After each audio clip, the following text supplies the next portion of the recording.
Five-year-old Dmitri was born with cerebral palsy. There is no medical cure for this condition.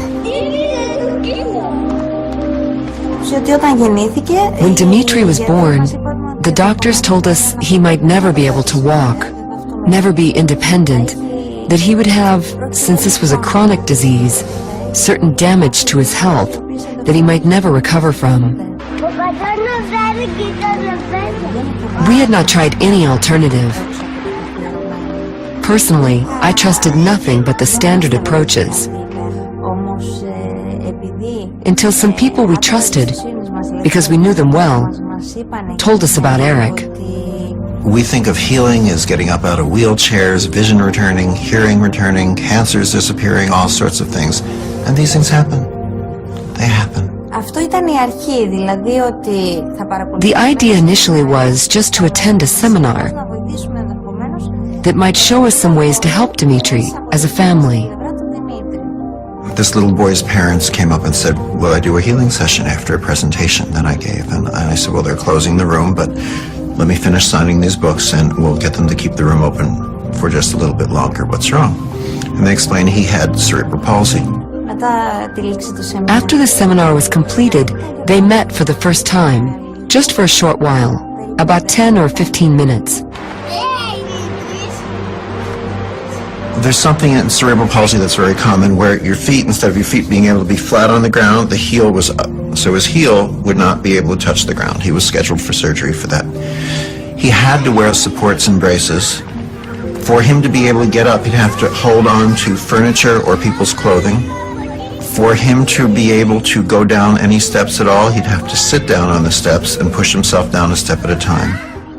And to go up, he'd have to crawl on his hands and knees. We stepped on the stage with Dmitri, put him on the bed that was there,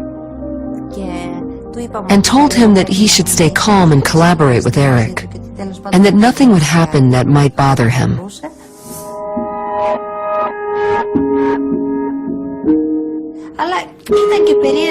It was strange for us to think that this man was trying to heal him using his hands, and yet without actually touching him.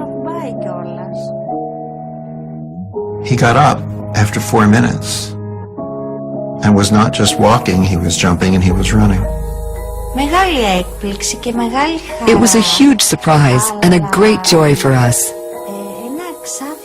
But at the same time, we were left wondering, how does this all work? So fast, so directly, and so effectively. He was walking properly, not standing on his tiptoes, and there was no need for anyone to help him climb the stairs, which was what usually happened.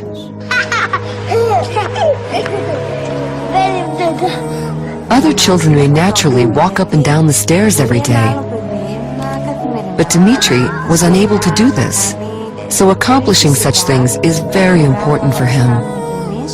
They brought him back down for another session. He had one hand that was closed. I didn't know. He looked at me in Greek. He said, look, I can open my hand. He was just 5. He said,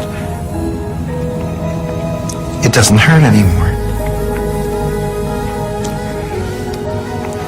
He said, look, I can hold a glass and drink by myself. Now his fist is open. It is relaxed and cooperates with the left hand much better. which is very helpful. It's not closed into a fist, which bothered him a lot. And when he wants to give us a hug, he used to do it with only one hand. Now he gives a full hug and says, "You see, I can do it. I'm a big boy now."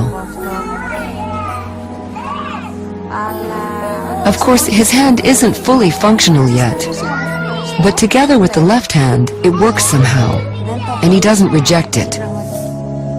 Perhaps the most fascinating aspect of reconnective healing is that it can be learned. Now, I didn't believe that this was something one can learn. I thought it was something only Eric was capable of doing. I didn't think I could acquire these skills too, and help you, my neighbor, my friend. But in the course of the program, right away we saw for ourselves that yes, you can indeed learn to help others.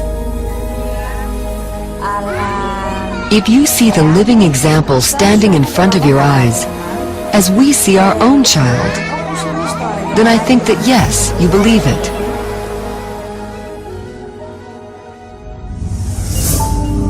There are amazing healings taking place all the time. Yet, traditional allopathic medicine has no model or explanation for how these healings can occur. We don't understand how it is that even the simplest thing, like the healing from a wound that is so mundane that every child has experienced it, we don't have a full understanding of how that occurs.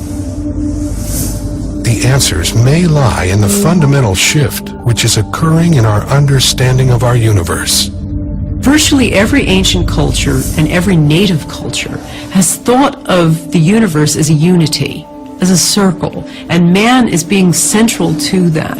And it was only with the discoveries of Isaac Newton and René Descartes that ripped us out of the fabric of our universe and created this clockwork model where mind is separate from body and that we are separate from each other. And that idea of separation is the foundation of Western thinking.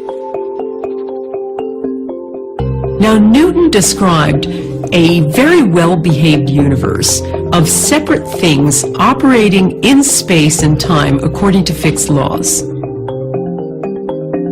The idea of the body as machine. The body is this well-behaved machine with the two engines of the body being the brain and the heart, and the whole central orchestra being conducted by DNA.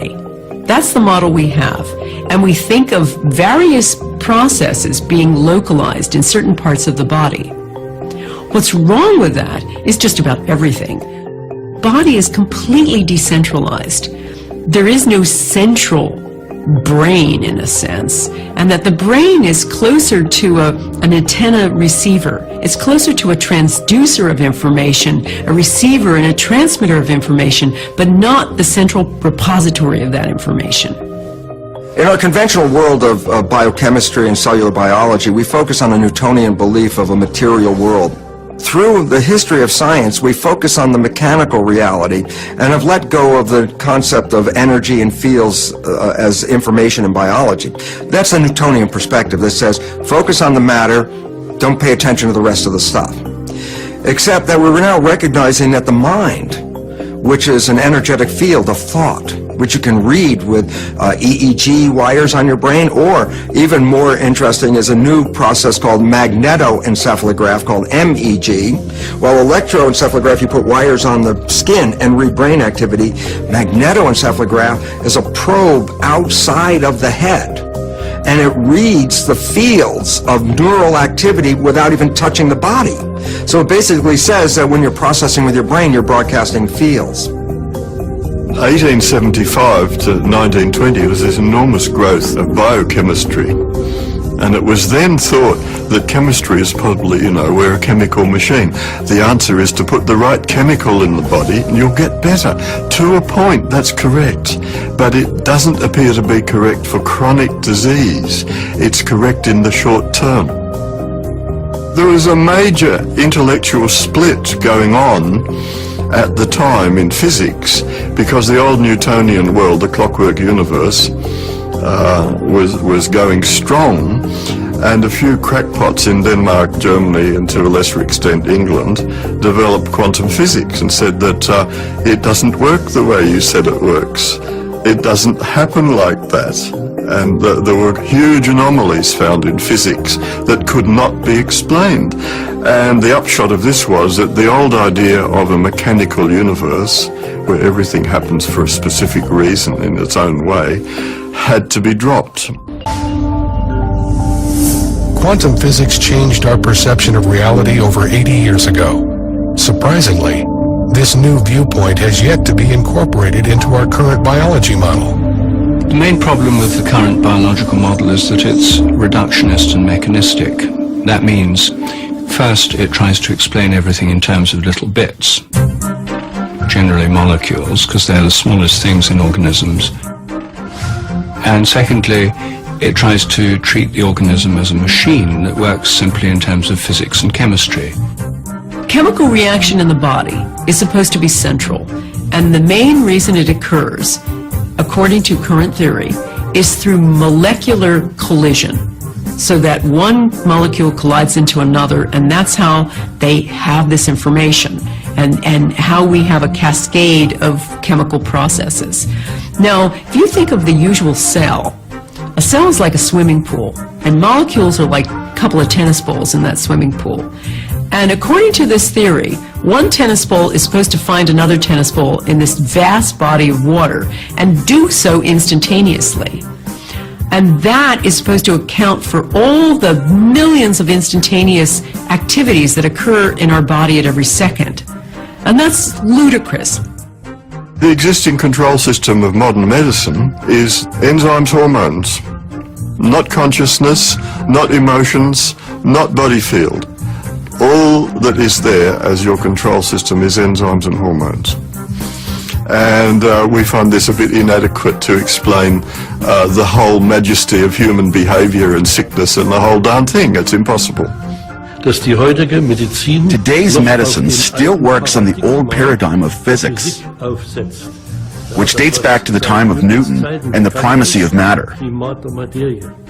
Modern physics has long ago eliminated that paradigm and understands that it is not matter, but mind or spirit, which is primary. Though it isn't defined as spirit, but as energy fields, as intelligent energy fields. We look to science as some sort of absolute truth and a story that's already been written. But the reality is that science is a story told in installments, and every new chapter oftentimes refines or completely changes what has come before. This intellectual pendulum swing, and it's swinging towards the idea of holism and looking at how an entire system works together. Whereas, you see, the doctors began to look at how each individual cell works, and they got down to the cellular level.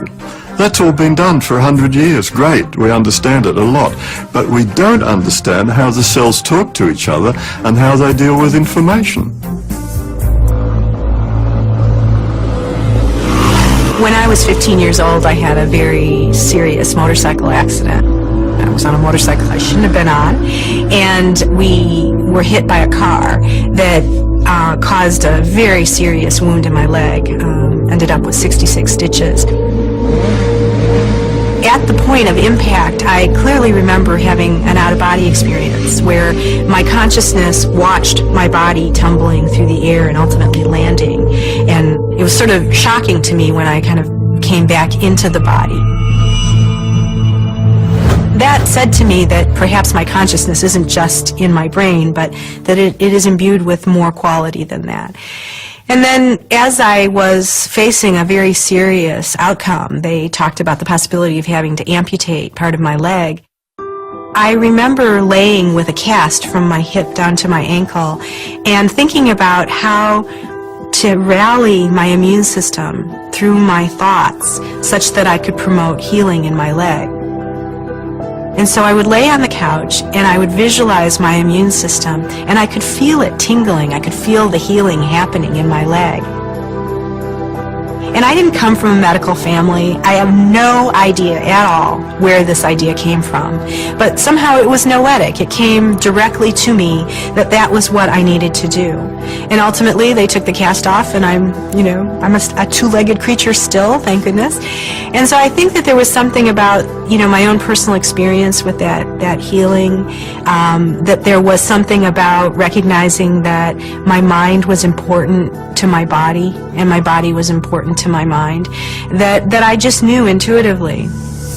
Mind, intention, belief. Can these factors influence healing? If you think you have an incurable disease, if you think it yourself, you are right. If you think your problem is curable, then you are also right. It all depends on your intention. When you think about intention, what is intention? And how does intention play a role in healing? Intention plays a role when you think about how our thoughts and our emotions and our cognitions influence our immune system and our endocrine system. And we know that this happens. We know that people who feel a tremendous amount of stress, for example, have a diminished capacity in terms of their immune system's functioning. It's been discovered in the laboratory over the last 15 or 20 years, for example, that intention does have physical effects. So, for example, we recently conducted a study where we recruited couples, one of whom had cancer. And we took the partner of the cancer patient and we trained them in what we called a compassionate intention program. And so they were invited in to participate in a training program. A lot of it had to do with meditation. It had to do with heart opening. It had to do with subtle energies. And we took them through this training program, and then we asked them to go home and continue to practice this intervention for 8 weeks. We brought them back and we put them in our laboratory, and we monitored the patient in one room. And we put them in a 2,000-pound electromagnetically shielded room so that there was no possibility of electromagnetic fields or the partner of the cancer patient talking to them on their radio, on their cell phone and saying, okay, breathe deeply now. We could rule out any of those kind of conventional explanations. Meanwhile, the partner who'd gone through the training program sat in another room and watched the image of their loved one on a closed-circuit television screen. And then at random times throughout the session, they were asked to send loving, compassionate intention to the patient. The idea was to see if we could find correlations between the intention of the one person and the physiological activity of the other. What we found is that there was a significant correlation in the physiological activity of this person and the physiological activity of the other. This suggests that there is some way in which information is transferred that isn't accountable by the conventional Newtonian model of cause and effect. The partner of the cancer patient wasn't coming in and whispering in their partner's ear, calm down now. Quite the contrary. They were at a distance, and there was no way that the two people knew when this kind of interaction was happening, and yet it happened. Sending an intention that I am better, sending information with belief that I am better, is sending information to the body to correct itself. Because as we say, a thought is an actual physical energy too, and it sends information to the body as well. It's been very well demonstrated that our belief system affects how we behave and how we perform, and it also affects our lifestyle. So if we don't believe that we can help ourselves, we probably cannot. If we don't believe that positive information is useful to our health and well-being, then it probably won't be. Our thoughts create our body moment by moment. When we think positive thoughts, we release certain chemicals into our body. When we think negative thoughts, we release negative chemicals into our body. And those have a profound effect on how the cells are behaving and how the nutrition is being used. It's very obvious to me, working as an osteopath, that the stress that people hold in their body has various patterns according to how they're thinking. Probably the most essential aspect of healing is to believe in the modality you're using and to stay positive in some way. There's so much evidence about belief in a system of medicine being crucial to the effectiveness of that. I used to say to people who have cancer, after researching the limitations of things like chemotherapy, don't have chemotherapy, it only works 9% of the time. I don't do that anymore. And the reason I don't is that I believe that belief itself is the body's strongest medicine. And if you believe something is going to work, regardless of what that is, it's going to work for you. There was a study in Houston of some patients going through a knee operation for arthritis. Half actually went through an operation where they were worked on for their arthritis. The other half were given a sham operation where they just opened the knee and then closed it and did nothing. They found over 3 years of follow-up that both sets of patients reported having no pain. So the patients where nothing was done to them still reported being pain-free. Their arthritis was gone. There have been other studies looking at if there's any difference between going to the gym and thinking about going to the gym. And with this study, they took a group of people and they sent half to the gym to work on their biceps. And the other half were allowed to sit in their armchairs and just think about going to the gym and working on their biceps. And they still recorded a very strong effect in the group who had just sat in their armchairs. The couch potatoes still built up their biceps. So the body really can't distinguish between, action and thought. And you see this most clearly with the placebo effect. Traditional Western medicine typically attributes spontaneous or miraculous healing to placebo.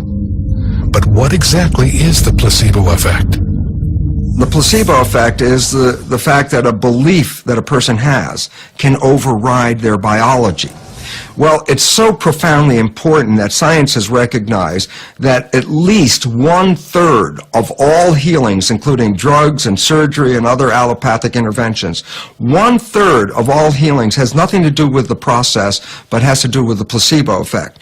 That a person believes that the process is going to heal them and heals themselves in spite of the fact that maybe the pill was a sugar pill or the operation was just a sham and wasn't real. And why this becomes important is clearly 1/3 of all healings occurs without anybody doing anything other than having a positive thought.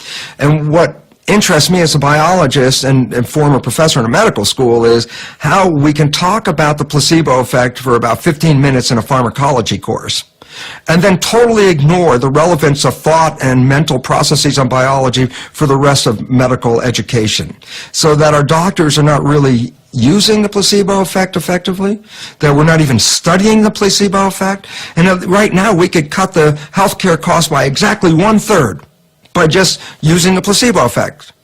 It seems time that we began to shift the lens and start really focusing on what is the nature of the placebo. How is it that you can take an inert substance, something that has no known medicinal capacity, potential, and that inert substance not only can create physiological changes in the body, but actually somehow is able to manage a whole cascade of responses within a very complex system, such that it can target the liver or the kidney or the lungs. That is a great mystery, and we don't understand that, and much more needs to be done. I would say that what medicine calls the placebo effect is, by all means, an effect that is created through energy fields. As we often say, one has to believe in it, then it will work. That is correct, yet we don't think about how we actually do that every day. If, for example, we want to watch RTL, a German TV station, then we press the RTL button, which means that we go into alignment with the frequency where RTL can be received. RTL is always present, but if we don't focus on it, then we won't receive it. So, when I want to watch RTL, I have to focus on it. I have to engage in it. And here it is the same. When I focus on something with my mind, the information follows this attention. The placebo effect is really another way of talking about the body's self-healing capacity. And anything that unleashes more of that is going to be a better system. I was absolutely desperate to have children. It was one of the reasons why I'd gotten divorced. I wanted children, my husband didn't. So I moved to London thinking it would take me a maximum of 2 years to find myself a new partner and settle down, and I'd be out in the country having my 2.5 children and I'd be totally happy. That was my plan. I was very good at making plans. So there I was. I had my osteopathic practice. I was seeing clients. And I was stressed, frustrated, depressed. And I had been having headaches for years, maybe 10 years. I'd been having these terrible headaches, which were getting worse and worse and worse. Sometimes they lasted as long as 5 days. I had a routine visit with my doctor. And the doctor found that my hormone level was very much out of balance and immediately suspected that I had a tumor. So I was sent for a brain scan and they diagnosed a prolactinoma. It was a huge shock, out of the blue, and I felt at first how unfair. I went off to the medical library and started to learn everything I could about this tumor. And when I discovered that it caused infertility, I thought, that is so ironic. Every cell in my body was saying, I want children, and I had somehow created a tumor that stopped me having children. There had to be some reason for this. There had to be, this was too much of a coincidence, I thought. And I got very curious. Because of my alternative medicine background, I decided to treat it alternatively, rather than go for the orthodox drugs or surgery. Ariel decided to utilize neuro-linguistic programming, or NLP, to approach her tumor. So then I got into doing NLP at a much deeper level. Got through the master practitioner level, came home, and was totally inspired as to what I could actually do. I started to really understand what NLP was all about. NLP is a practical form of psychology, which starts from where you are now and looks at where you want to be and uncovers what's in the way. If you have, like my 5-day headaches, and you'd like to be without a tumor in your end state, the journey to get from square one to the end square is, what we actually start exploring with NLP. Ariel made some very interesting discoveries as she began working with NLP. Now, remember, I was the person who thought every cell in her body wanted children. And what I discovered was that deep down, that going back to early childhood, I had such an abhorrence of what my family had been like, that the last thing in the world part of me wanted was to be a mother. And this really, really shocked me. I thought I wanted one thing, and in fact, an unconscious part of me was going in a completely different direction. And when I understood the reasons why it didn't want children and what it was based on, I was able to kind of let go of that and allow it to be the way it was, and at least to understand why I had created a life that didn't go down that path. One day, I heard myself shouting inside my head. It was like this little voice saying, I'm so sick of this. I just want to be rid of this whole nightmare. I want to be rid of this tumor. And I stopped in shock as I listened to this voice inside my head, and I went, wow, there's a lot of anger in there, a lot of frustration. That's a lot of self-attack. If I'm attacking my tumor with all those thoughts of wanting to get rid of it, that's murderous. That can't be healing. And I had never looked at healing in that way. And I realized then that every thought I'd had was actually about making it go away. Now, that's a conflict. That's a huge inner conflict.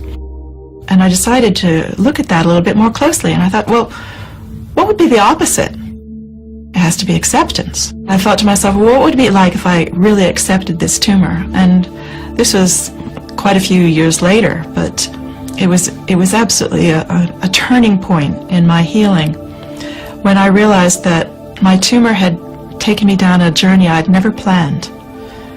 It had taught me things I had never intended to learn. I had changed my career. I had changed my whole outlook. I had learned lots of things about myself and others. I had insights I'd never had before. I'd met amazing people, wonderful people all over the world. I'd had the support of people all over the world. And I realized I liked myself a lot better. And so I thought, okay, I can see that this tumor hasn't been totally bad. What if it has a purpose or a reason for being here? Because obviously it's done a good job so far. So if it's got a purpose for being here and it's still here, maybe there's still a purpose. What would happen if I gave it permission to stay for the rest of my life? It was 6 months after I had that realization and I got to the point of accepting the presence of my tumor. I had my routine blood test and went to see my specialist, and to my surprise, my hormone levels were completely normal. And when my doctor saw them, he just went, "Wow, that's incredible." And, you know, I thought it had been a mistake. I thought maybe the blood test reading was wrong or something. I said, well, you know, so much time has passed and I'm older now. Maybe my hormones have changed. He said, no, can't be that. He said, this can only mean one thing. Your tumor has gone. And he said, this is a real credit to you. I don't know how you've done it. I don't know what you've been doing. But I have to tell you, I've seen you for 10 years and you're not the same person you were 10 years ago. You are completely different.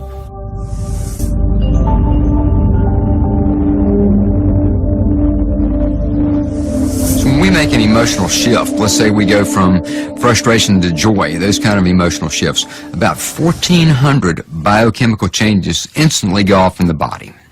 Now, if you think about the course of one day, all the emotions that we feel, the highs and the lows, and you know the myriad of emotional textures that occur through our perceptions during a day, you can see that emotions are creating lots and lots of changes in our physiology.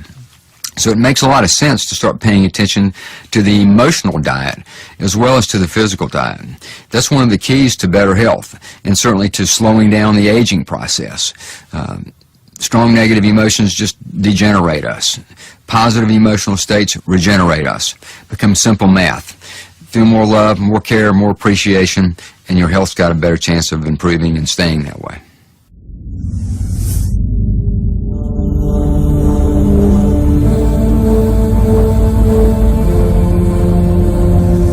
One of the most profound discoveries made really since the advent of quantum physics is a thing called the zero-point field. And what this is the energy exchange that goes on between subatomic particles. All subatomic particles engage in a little energy dance. It's almost like playing a game of basketball. They send energy back and forth to each other. And in that exchange, a thing called a virtual particle is created, just for less than the blink of an eye. Now, that little individual exchange isn't much energy. It's about a half a watt's worth. But when you multiply all of the subatomic particles doing this energy exchange across all things in all the universe, you come up with this unfathomable amount of energy, all happening out there in empty space, like some supercharged backdrop. While conventional biology focuses on the material stimuli, quantum physics reveals that it's the invisible stimuli that are much more important. There's a simple quote by Albert Einstein that makes sense out of this, and the quote is, "The field is the sole governing agency of the particle." What Einstein meant by this very simply is the field, the invisible energy forces around us. They are the sole governing agencies of the particle. Well, the particles matter. And so quantum physics says the character of matter is ultimately determined by the field. How then is healing communicated to another person?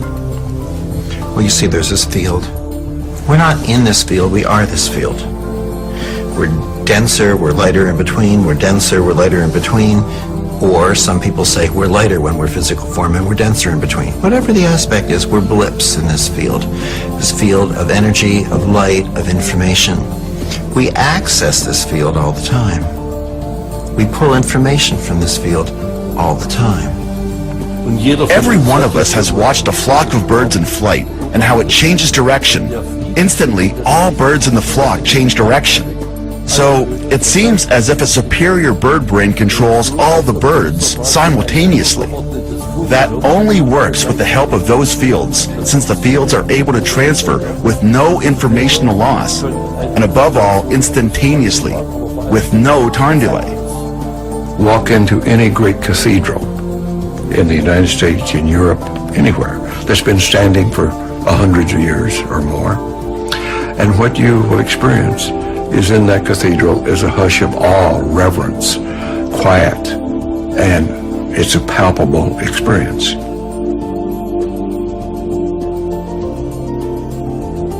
Why is that true? It is true because for hundreds of years, the people going into that cathedral have been on their best behavior. They have been in awe and worshipful and in a state of mind that the quantum emissions from the body-brain are emitted into that cathedral, absorbed into that cathedral, and fed back in later centuries to the participants coming into it. And that's why they feel this sense of hush, awe, and reverence. We're all part of this giant energy field, this zero-point field, that we're all connected, and that we're connected across the furthest reaches of the cosmos.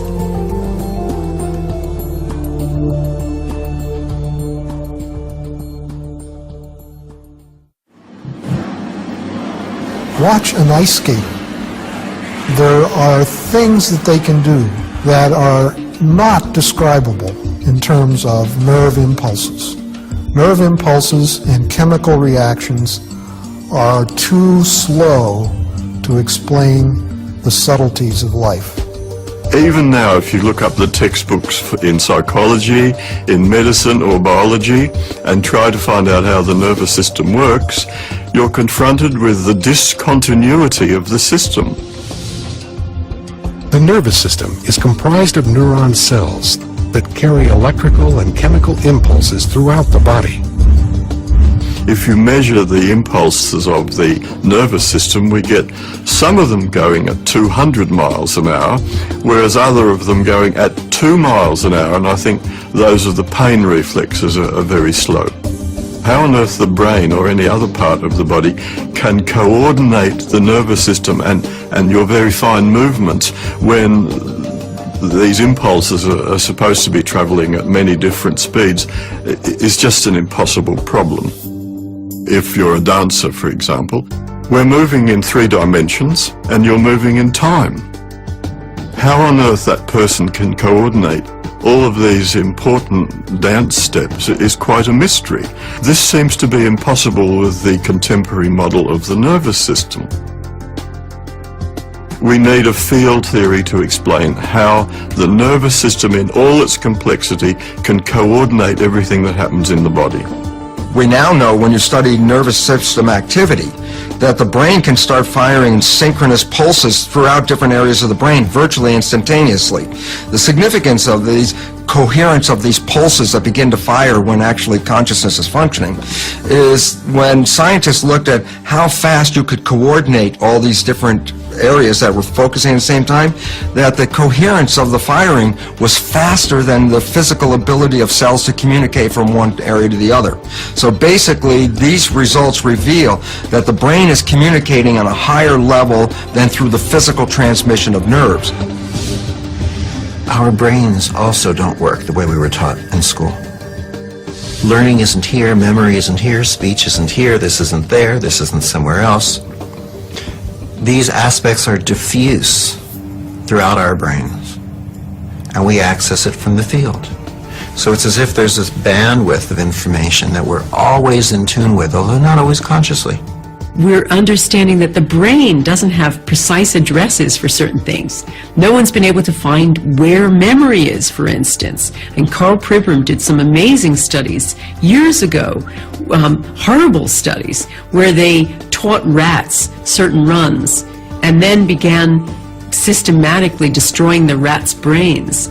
And they found that no matter how much of their brain they removed, the rats might have terrible motor skills from that, but they would still, over and over, remember the run. And from that, Pribram understood that you couldn't say that memory has one precise address, that it's much more delocalized. And in fact, most radically, that memory might not exist inside the skull at all, but maybe somewhere out here in the field. And so what you have instead of this localized, centralized system is much more of a paradigm where the body is an interaction. It's not something that ends here, it's something that ends out here. And that we have an interaction taking place between us and our environment, us and the field at every moment. I had an irregularity on a kidney that was discovered by an MRI. The physicians wanted to biopsy that, and I said, no, we're not going to do that. And I had a healer, Adam, a young man in Vancouver, who was developing his talents as a healer. He wanted to work on it. Over a period of a month, we did that once a week.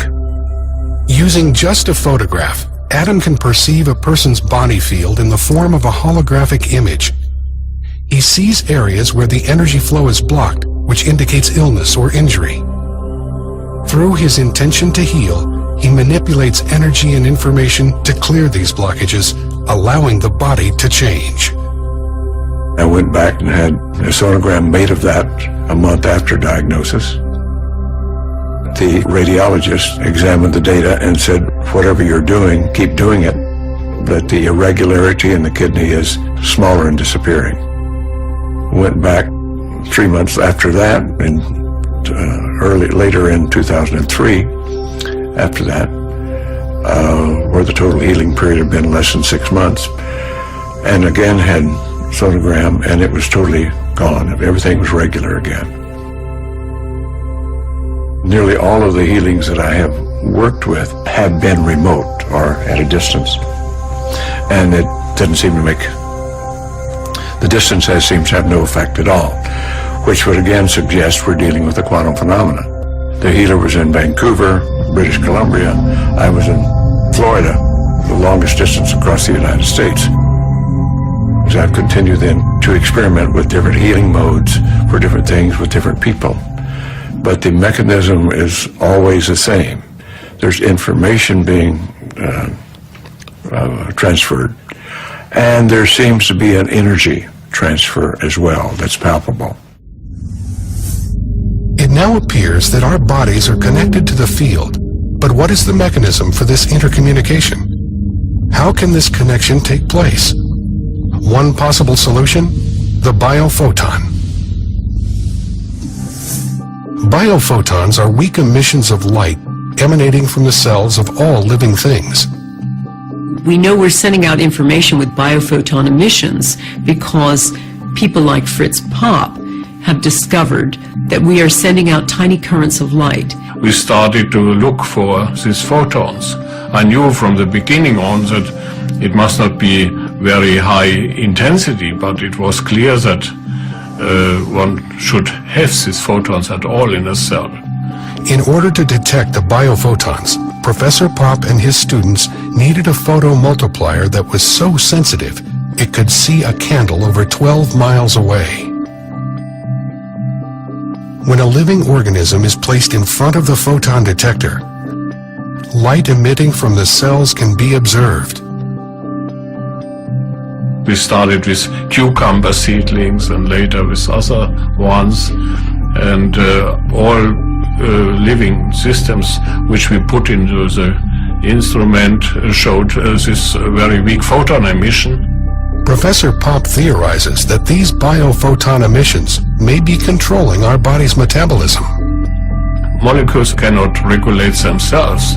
They have to have a field, more or less. So the photons should be the carrier of the information which is necessary to regulate the metabolism. These biophotons create a dynamic, coherent web of light within our bodies. Our bodies are constantly emitting light in the form of biophotons. Are these biophotons the body's control mechanism? Isn't that the function of our DNA? Our genes? Genes are not controlling our biology. When we get issues running in families, for example, cancer, we immediately look at a genealogy chart and mark all the recipients of this cancer running through the family, and then turn around and say, look, genetics, this is running in the family, so there must be cancer genes. What they've left out of this very interesting piece of research that reveals that when children are adopted into families that have cancer, the adopted children will express the cancer with the same propensity as any natural child in that family. But the interesting fact is the child comes from totally different genetics that doesn't even have that cancer. So it says being introduced into the family dynamics, which is where you learn perceptions and beliefs and attitudes, is what shapes the cancer, not the genetics that somebody came in with. There is a new branch of genetics known as epigenetics that addresses this environmental influence on genetic expression. Epigeneticists have discovered that the information inside every cell, the thing that switches it on and turns it on and changes things, is not inside the cell, but outside. Signals occur outside from the environment.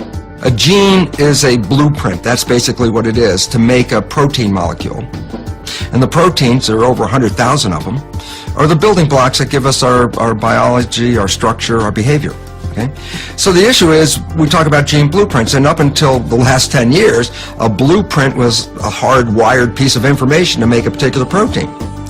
The new science is just mind-boggling because it reveals that through epigenetic mechanisms, through the influence of the environment on reading the genes, epigenetic mechanisms can produce over 30,000 different variations from every gene blueprint.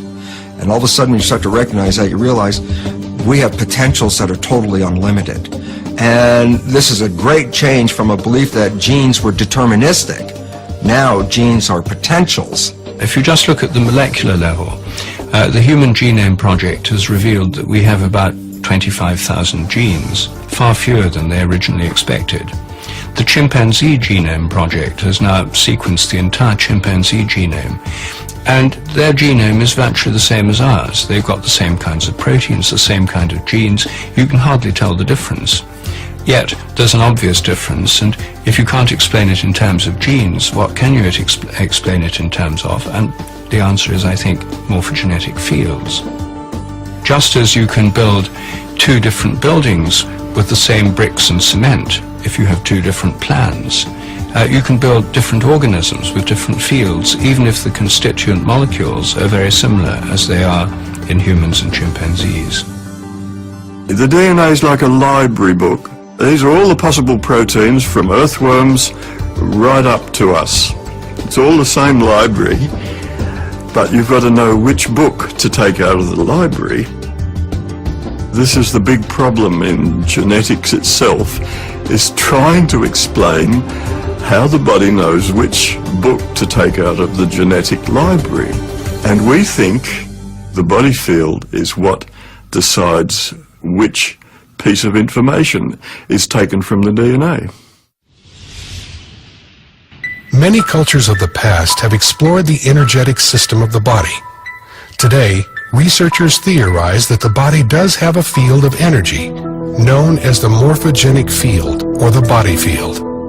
There's a hierarchy of fields organizing our bodies. There's the field of the whole body, there's the fields of the organs, and then the fields of the tissues, and then the fields of the cells within those. Field of our own body is within and around the body. There's an overall field, and then there's subsidiary fields, sort of modular fields for arms, legs, and the different organs. The advantage of fields is that they're intrinsically holistic. All fields are holistic. The gravitational field is. You can't slice a bit out of it. If you cut a flatworm into 10 different pieces, each part can grow into a new worm. Now, how's that possible? If it was a machine, that wouldn't happen. If you cut up a machine, all you get is a broken machine. But if you cut up a magnet, a field system, then however many little bits of magnet you produce, each has a complete magnetic field. And it was this analogy with magnetic fields that led developmental biologists suggest the idea of morphogenetic fields in the first place. And this was way back in the 1920s. And this field is now a crucial concept in developmental biology. You can't really understand how organisms develop without it. All humans begin life as a single cell that grows and divides, developing into the various organs and limbs of our bodies. How these cells know what to become has baffled scientists and led to the idea of control fields in biology. We've already found that there are different parts of the body field, some of which relate to the muscles and connective tissue. Another part of the body field that relates to the brain and nervous system, yet another one for the morphic field, which connects back to the DNA and the genetic information of your body.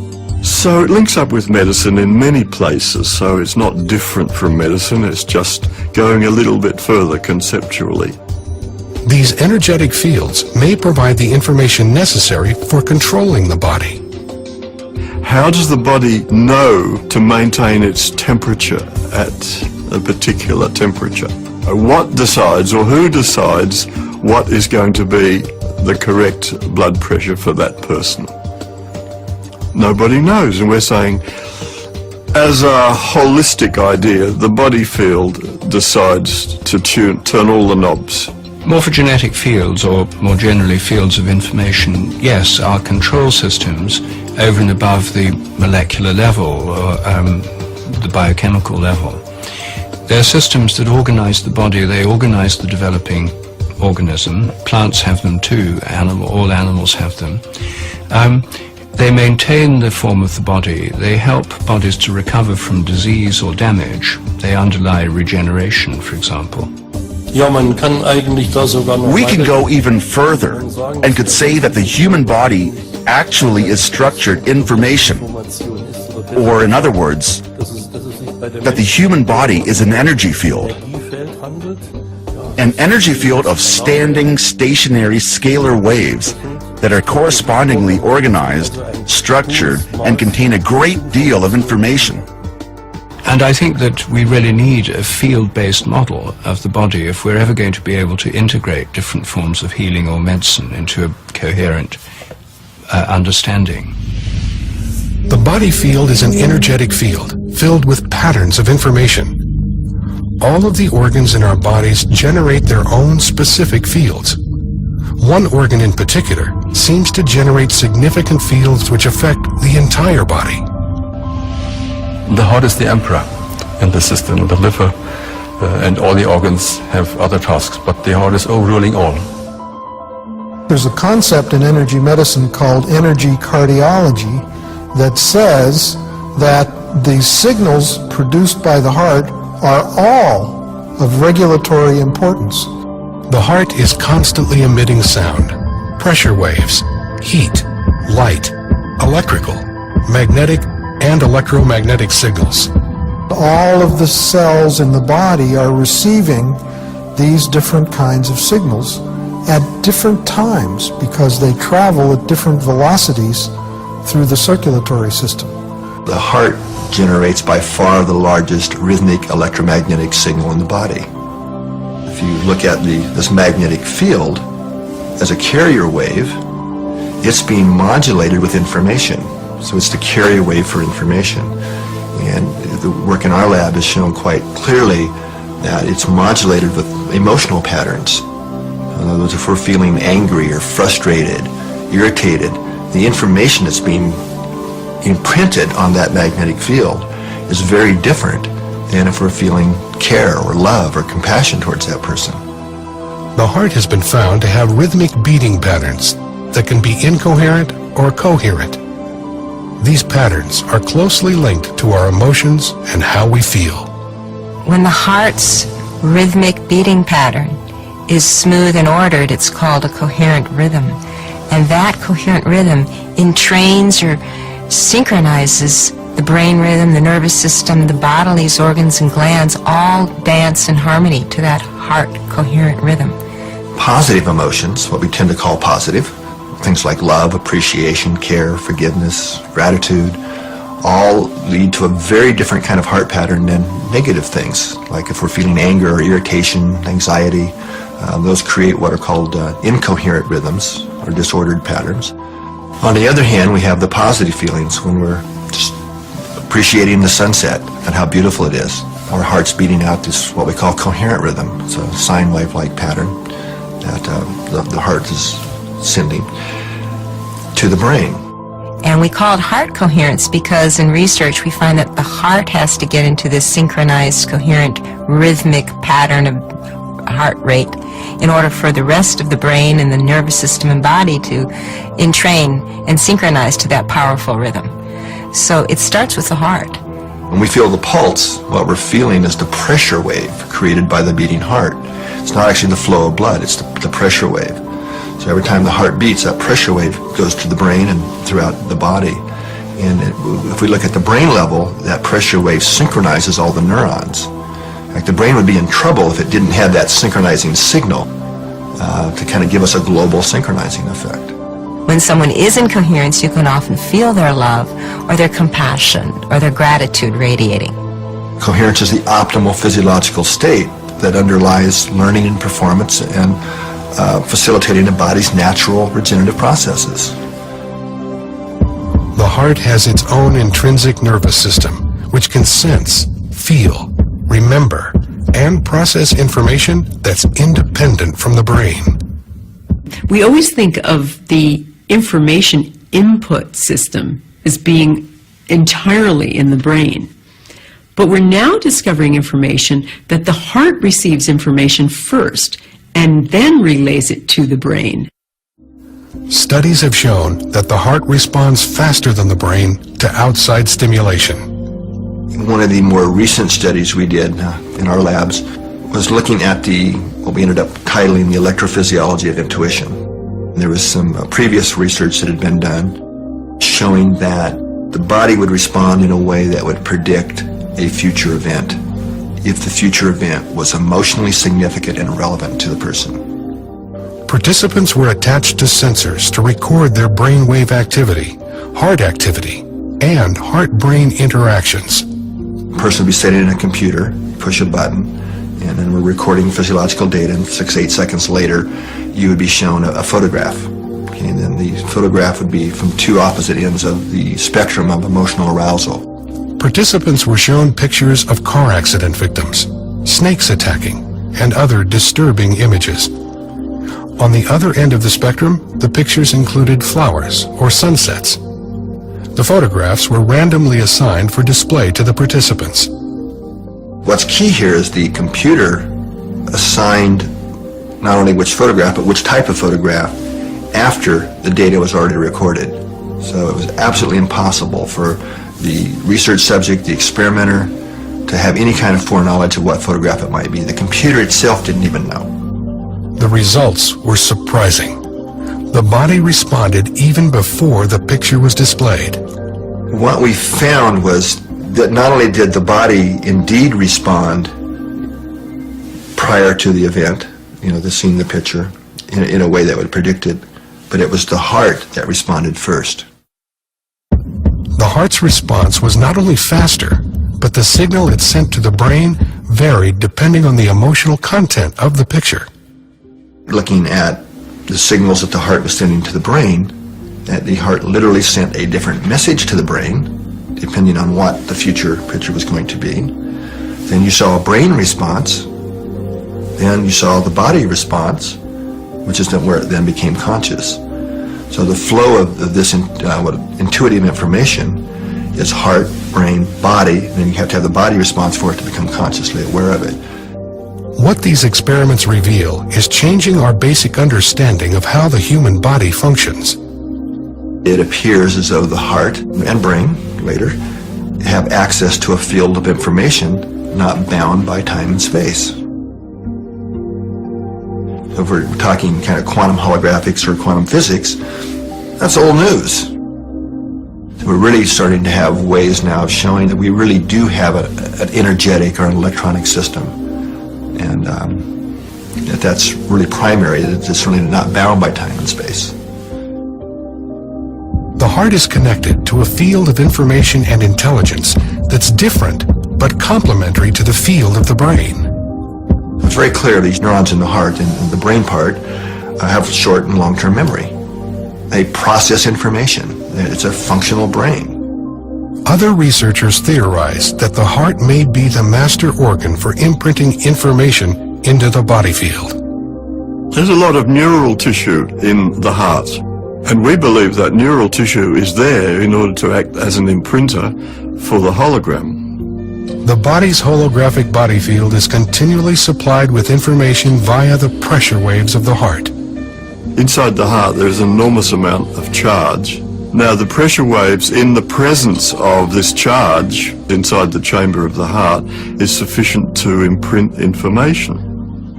If the heart is transmitting or imprinting information, there must be a way for the cells in the body to receive that information. There are receptor protein cells on the outside of the cell which are simply there to receive environmental information. How is my day today? What is going on out there? What does the body want this little cell to do today? You see what I mean? There has to be intercellular communication, but there has to be one source so there can be one control system for the body.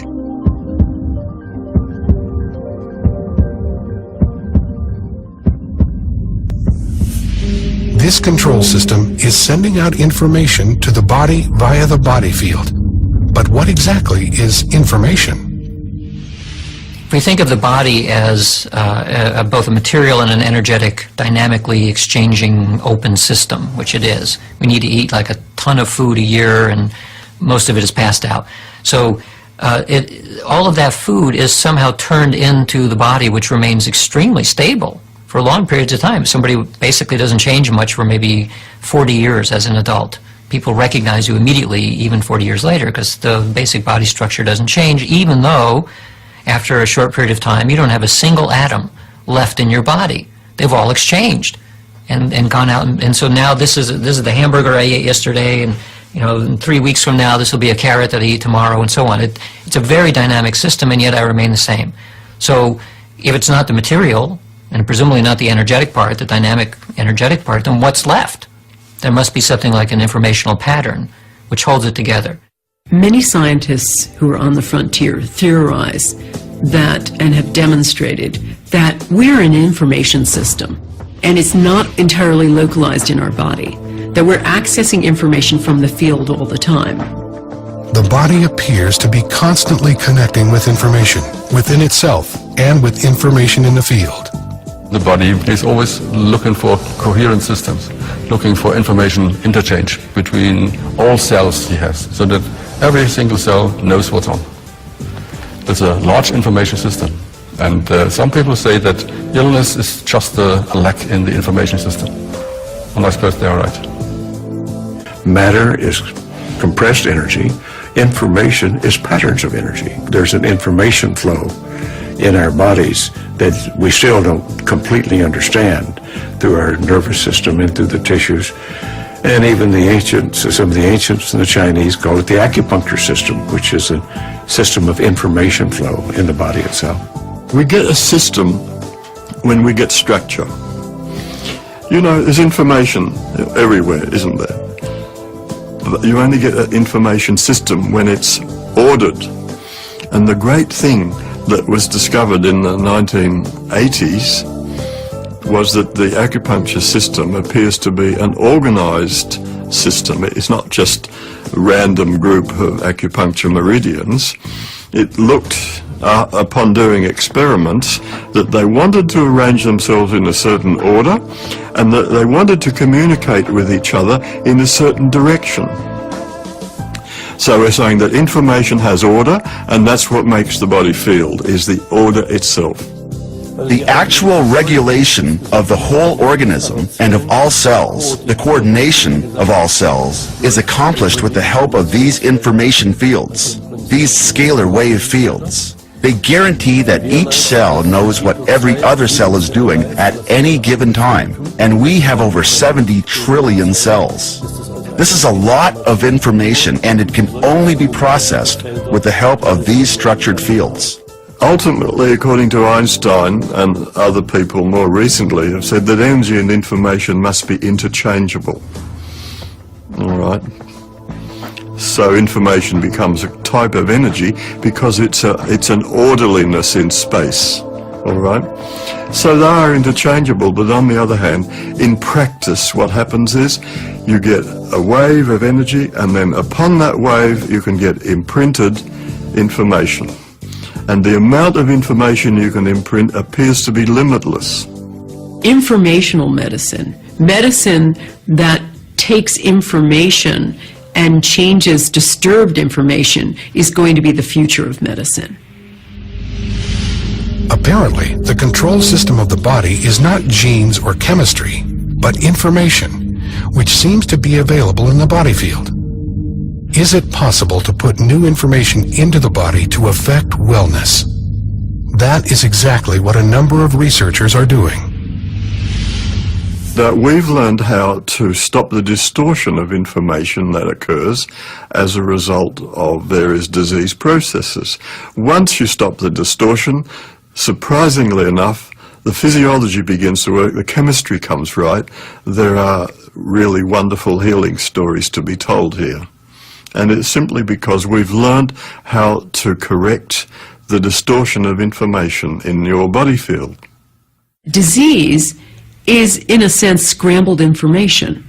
And so if we can access the appropriate information, we correct the scrambling. And that's what a number of these new energy modalities are doing. They're basically correcting that information scrambling. That's what we're done too. I was diagnosed with thyroid cancer when I was 20, which resulted in having to have surgery, and they removed all but a fourth of my thyroid gland. I've had to take a synthetic hormone to give me the thyroid hormone that I needed ever since. I was diagnosed with chronic fatigue syndrome some years later, and fibromyalgia some years later, which, I just continued to get sicker and sicker. My husband had to pick me up out of the bed if I had to get up. He had to feed me, set me up in the bed and feed me. It got really bad to the point is where pretty much so bathed her and carried her from the bed to the bathroom and things of this nature just to for her to survive on a daily basis. They really didn't know what to do for that type of illness. I was pretty much told that you just kind of had to live with it. I couldn't help her, and no matter what she told me, what hurt or what felt bad or what was happening, I couldn't help her, and neither could anybody else, we didn't think. My doctor finally said, Vanessa, I really don't know what to do for you at this point. All I can do is try to give you medicines to make you more comfortable. But I would suggest that you go see this nutritionist, and maybe she could help you figure out what you can eat, or at least, you can start to get some nutrients from something. Vanessa actually was referred to me by her endocrinologist. When she first came to me, she was literally not able to spend a day at all out of the bed. She had lost a tremendous amount of weight. She was allergic to almost everything. I was having a lot of trouble finding any foods that I could eat at all, which really resulted in me being so weak. The inside of her mouth had a lot of sores inside of it. The lips had multiple sores on them, like a cold sore type thing, and her hair was like straw and coming out. The first thing I did was the nest testing. The system is designed to determine areas of distortion in the body field. New information is made available to the body by ingesting drops that have been imprinted with an information pattern. I started her out at the dosing that we would have addressed a child because her energy fields were that weak. So we started out very, very cautiously. One morning I woke up after I had been seeing Deborah probably for a couple of months, and I just had this feeling that I hadn't ever had. And I knew that this was the answer. And I felt so good that I just cried. I just sat up in the middle of my bed and I just cried and cried and cried. In about 6 months, she reached an energy level of where the body was beginning to transfer message more effectively, to where every layer that we went through, she was showing remarkable health changes. Being from a man's standpoint and a southern country boy type person is how I grew up. I first thought it was hocus pocus, you know, and I had my doubts, and it took a while, but I see now that it's phenomenal. It truly is. I've become healthy enough to what I think is living a normal life again, because now I can clean my own house. I can cook my meals. I can even work in the yard. I can even wash my car. I can do things that I never thought I would ever be able to do again. It's 180 degrees from where it was. It's just a total turnaround. It really is. I really don't know how to explain the difference in the way I feel. It's like I died and I come back to life. And I never thought that I would ever feel this way again. I got my life back. I got my life back. And it's wonderful.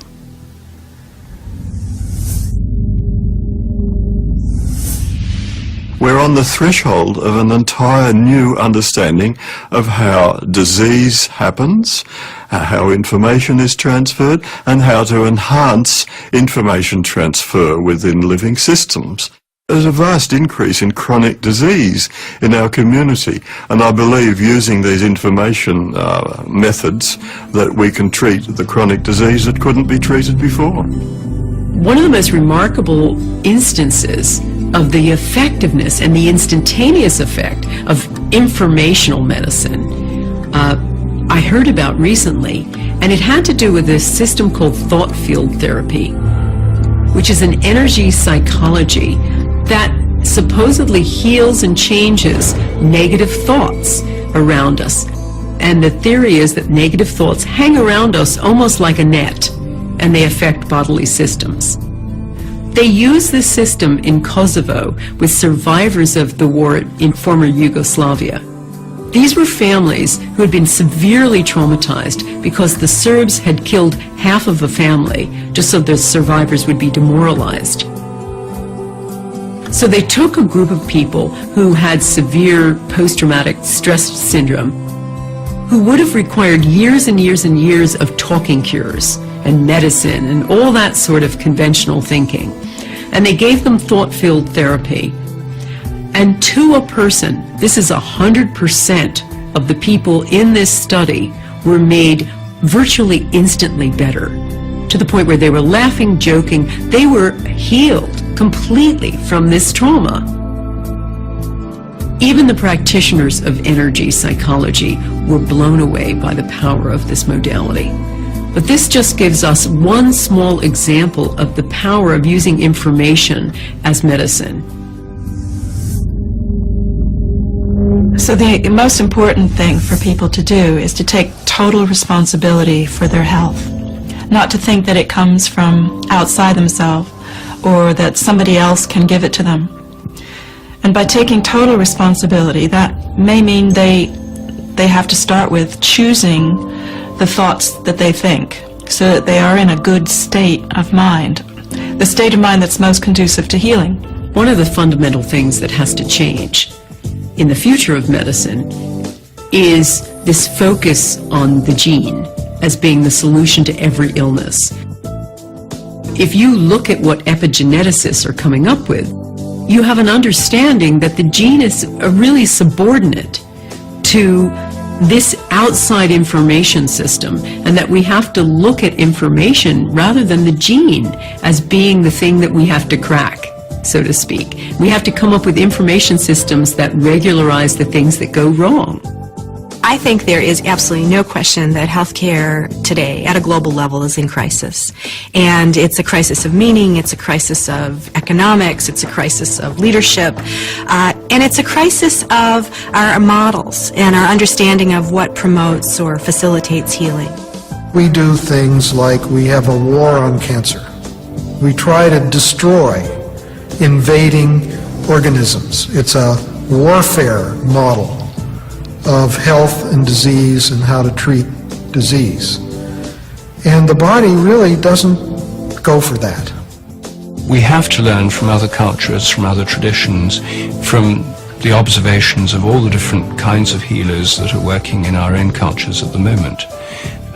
We have to take the best of modern science and use it to integrate what's going on. What we need to do is foster a revolution that shifts our model from a disease-centered orientation to a healing-centered orientation.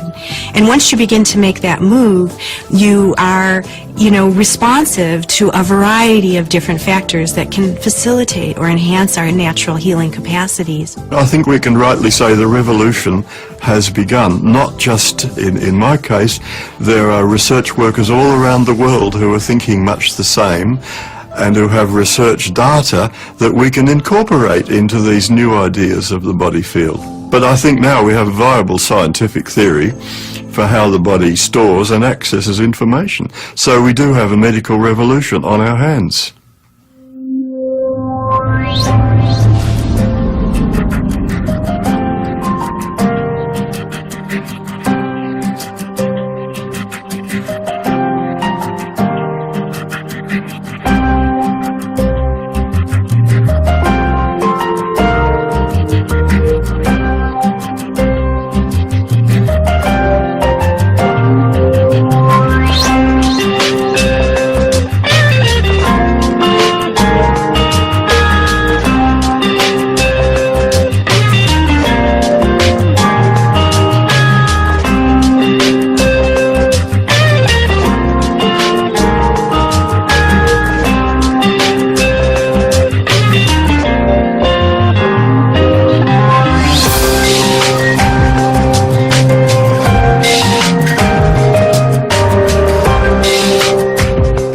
There seems to be this huge body of evidence demonstrating that we can pick up information that almost like an electron, we can be everywhere at once.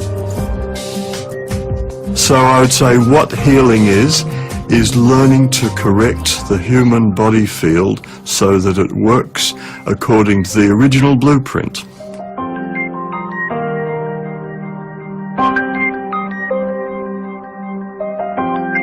So ultimately what I'd like to see is a shift from this disease-centered to this healing-centered model, and recognizing that healing is a profound mystery and that we have so much to learn, and rather than presuming we have the answers, staying open to the possibility that there are new things that we can discover for how to enhance the human condition.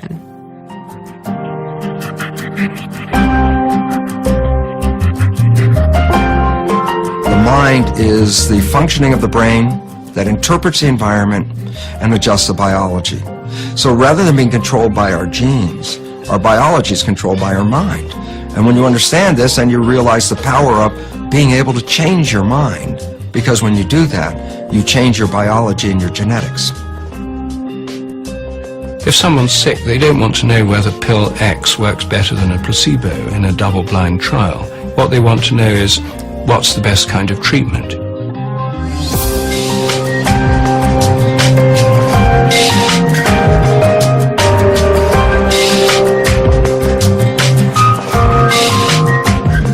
I believe that we are more powerful than we realize. I believe that many of the medical techniques that we're finding to be very successful, people can do on themselves once they understand their own energetics. It's very clear that negative information is deleterious, or that if you accept it into your body and into your belief system, it will change the way you react and change your state of health.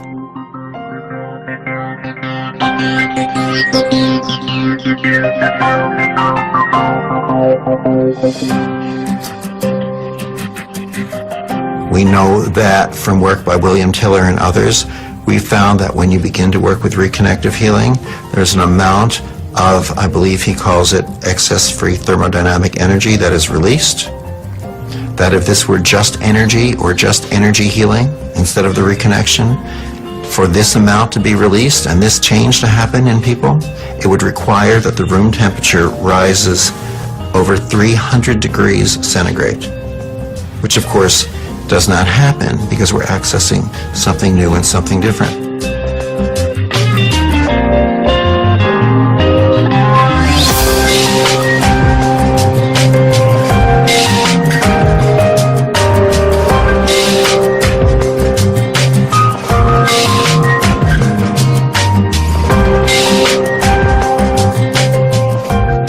Coherence is the natural resonant state of the human body. In other words, we do have, us humans, we have a resonant frequency. Okay? And it's also what we call the coherent state.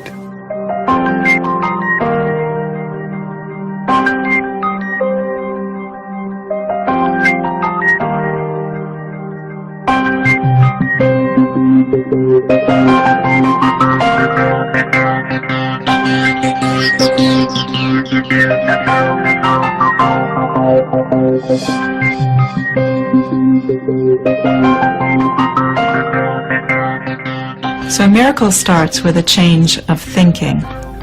It's like when I changed my thinking about my tumor, and I decided it was my best friend and my guide, rather than it being the worst thing that had ever happened to me. That was the miracle. When I gave it permission to stay to the end of my days, that was the miracle. People think it's the end result, but it's not the end result. It's the change of thinking which leads to a completely different inner state.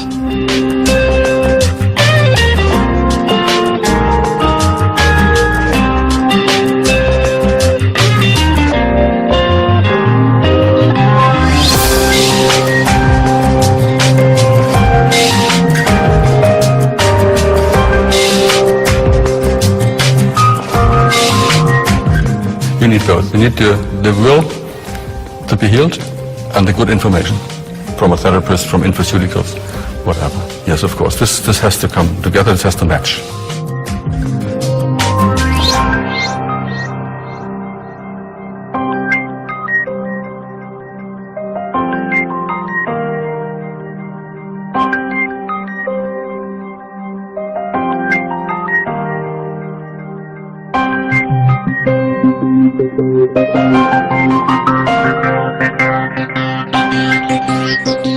So healing is restoring the body's own self-repairing mechanisms.